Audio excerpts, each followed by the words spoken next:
Bonjour à tous, alors aujourd'hui c'est le jour J, un nouveau podcast tout beau tout frais est disponible sur mon blog lescarnetsdigor.fr et sur les plateformes de podcasting habituelles bien sûr.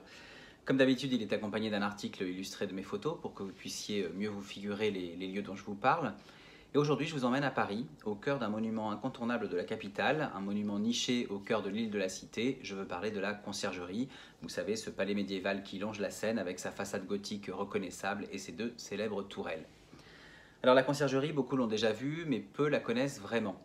Pourtant, c'est un monument important de notre histoire. C'est d'abord une demeure royale du VIe siècle à la fin du XIVe siècle, une demeure qui va incarner le pouvoir monarchique centralisé à Paris. Et puis à la fin du XIVe siècle, le palais de la Cité va être délaissé par les rois au profit du Louvre. Il est alors confié aux mains du concierge, d'où le nom de Conciergerie, vous l'aurez compris.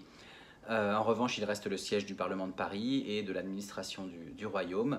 Le pouvoir judiciaire s'y installe avec notamment la création d'une prison qui restera active jusqu'en 1934.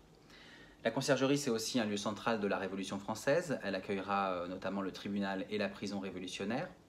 Parmi les célèbres personnalités incarcérées, bien sûr Marie-Antoinette, qui va y être emprisonnée, jugée puis condamnée. Aujourd'hui, le palais de la Cité héberge encore le palais de justice, même si une partie des fonctions judiciaires ont migré en 2018 vers le 17e arrondissement de Paris. Je vous propose donc deux podcasts autour de cette conciergerie. Un premier disponible dès maintenant, où je vous raconte l'histoire du palais de la Cité et de la conciergerie des origines à aujourd'hui. Et puis un second podcast disponible dans 15 jours, où je vous proposerai plutôt une visite guidée de ce lieu, de la conciergerie. Je vous donne rendez-vous bien sûr aussi sur mon blog, mais aussi sur mes comptes Instagram et Facebook, ou encore sur ma chaîne YouTube pour retrouver toutes mes visites et toutes mes actualités. Et je vous dis à bientôt.